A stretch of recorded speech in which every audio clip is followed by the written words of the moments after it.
Hi everyone, welcome to the Accounting and Tax Helpdesk. I'm Nima. I'm here to talk about the business expansion and the tax implication when your business is growing. So let's talk about when your business is growing and how taxes come into the play. Let's say you have a taco truck business and business is growing, and then your customers love your tacos and you have more clients and you think with yourself, oh, I want to get another taco truck, or maybe I want to have a restaurant. That is a great idea, but always when your business is growing, more problems show up. And then one of them is tax complication. What are the tax complications when your business is growing? Okay, more money, more taxes. That's the obvious part. But there are more complications when you grow your business. Like, for example, you have to hire more people, so you have to have payroll taxes. You may hire people in the different states, so you have to deal with the payroll taxes in the different states. Or if you have a contractor in the outside the country, there are all different requirements that you have to be aware of. Let's say you sell to the different states and you have to deal with the sales tax, and then you have to deal with the nexus. Nexus is a fancy word when you have a connection with the other states. Technically, you have to collect sales tax and remit to that state. So that's why it gets fancy. You may buy the new equipment, and then you have to depreciate it. You need to have to depreciate it. And then other stuff like, oh, I want to grow my business. I need money.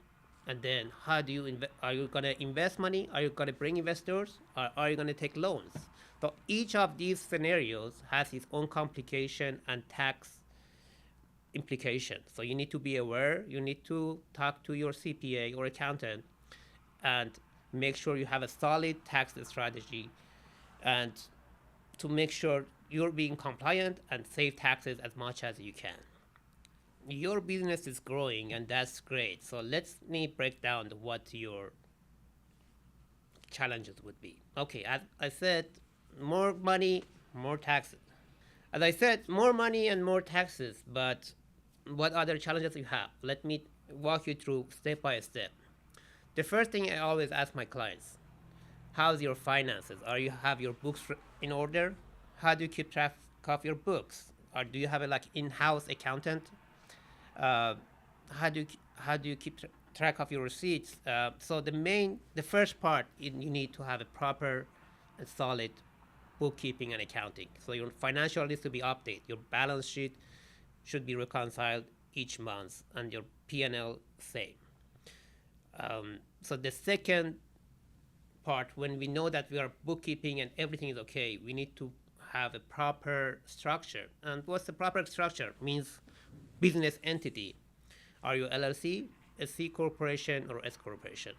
In previous podcasts, I talk about different scenarios, but we're gonna dive into it again. I talk about especially when your business is growing. So we talk about the different structure, how to tackle this problem. The other thing that we can talk about, that how do you want to fund your business? Are you going to get bring new investors, or are you going to take more loans or liabilities? And then each has its own tax implication. Let's say some things that surprise a lot of business owners when they start making money and expand their business. Let's say the first year your business is great and you make $100,000, and then you invest that 100,000 in your business, and it's growth because it's growing. And but in the tax season comes and your accountant calls or email you and say you owe 30,000 tax, but you don't have any cash because you spent all of this money to invest your business. So that's why you need to always think about your tax implication and put aside your taxes. And then same, if you want a loan, if you want to get a loan, you need to make sure when you pay back your loan, you have enough money to pay your income taxes. So it's always consult with your book, with your accountant, have a proper financial statements, know your tax payments, know your tax liabilities, and then consult with your CPA. Your business is growing, and the first question, one of the most question, is my business structure correct? And then what business structure, which path should I take? Let's dive into it one by one. Okay, let's say you have big dreams and your business is thriving. So let's do the C corporation. C corporation, one of the best choices. When you're planning to grow your business, you're not planning to take the money out, and you're trying to bring the investors to invest in your corporation, and at the end you sell it. So that's the time you have a C corporation, and they have a lot of benefits, most likely qualified small business stock exemption that it help you to avoid any capital gains in the federal levels or exclude those gains. So the C corporation, when you have a big dreams, your business is thriving, and then you're planning to sell it at some point, and you're not planning to take the money out each year. You want to sell it. Maybe you want it in 5 years, 6 years. It's a startup, and you want to sell it. So let's say you have your new business. You're not sure about your business, and you don't want to deal with the complication. So that time, LLC would be the best option. First, you don't have the complication that a C corporation has, and you can always change your LLC status to S corporation and to be taxed as a S corporation. And then you can bring new investors, and it's very flexible to bring in new investors. The third option is S corporation. S corporation is not a standalone company. It's just a tax status. You can always have that election and elect your C corporation or LLC to be taxed as a S corporation. S corporation has amazing benefits, but again, it's not for everyone, and it's not for every situation. You need to consult your accountant with your CPA. Make sure you pick the right company.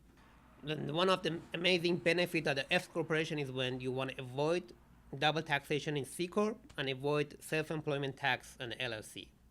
So when you select to be a S corporation, you avoid these problems. But again, S corporation is not the best in all scenarios. So your accountant needs to take a look at everything, see the big picture, and decide if the S corporation is the right fit for you. And then let's talk about real estate. What's the best option for real estate? Like, for example, no C corporation, no S corporation for real estate. You don't want to put the appreciated property in the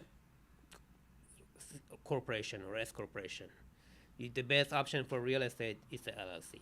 So if you look at this, if each scenario is based on your type of the business, type of your income expenses you make, the type of your goals, and you always needs to find a different structure for your company. So that's why it's the best thing to consult with your accountant, CPA. They go over everything. They look at your financial statements.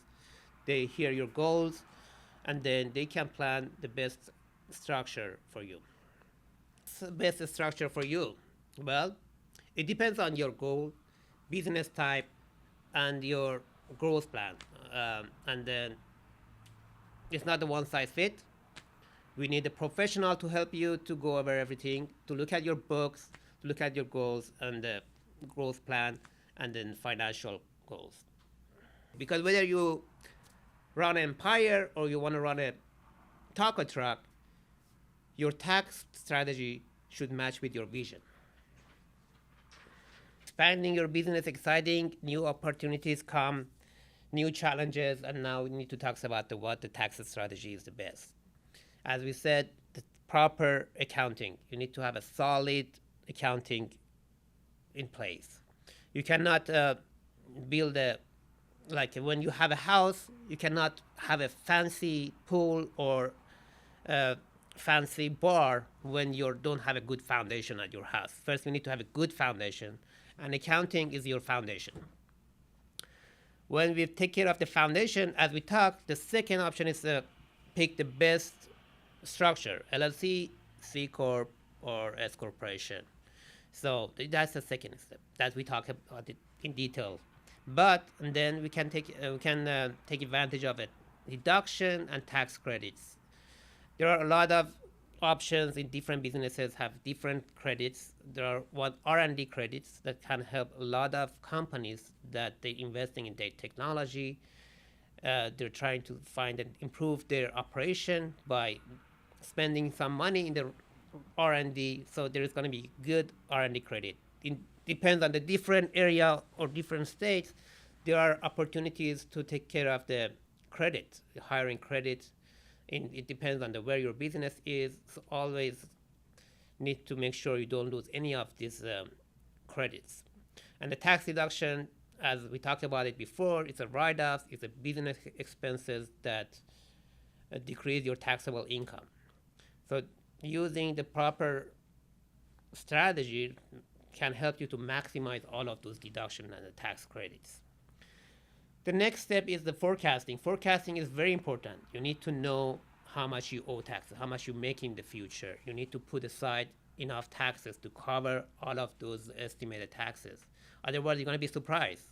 As we said before, you pay your loan, you invest in your growth, but then you don't have cash to pay IRS. So forecasting is very important to manage your cash flow during the year. So it's, as you see, there are different steps. First, have a good foundation for accounting. Second, have proper structure. Third is maximize your deduction and tax credit for is forecasting, and then at the end is how do you want to keep bring money, investing or loan. So each, again, equity or loan has its own tax implication. It has different route and then different strategies. So consult with your CPAs because you cannot do all of these by yourself. You cannot do the proper accounting by yourself. You cannot pick the right structure. You cannot forecast. So you need to consult with your CPA, accountant, and make sure you do the proper, having a solid strategy to minimize your tax and take advantage of all of the credit and deductions. Today we talk about the business expansion. We can't talk about more details about when you get a loan or you bring in new investors. Thanks for listening to our podcast. Please like, subscribe, and if you have any questions, please don't hesitate. Please leave a message.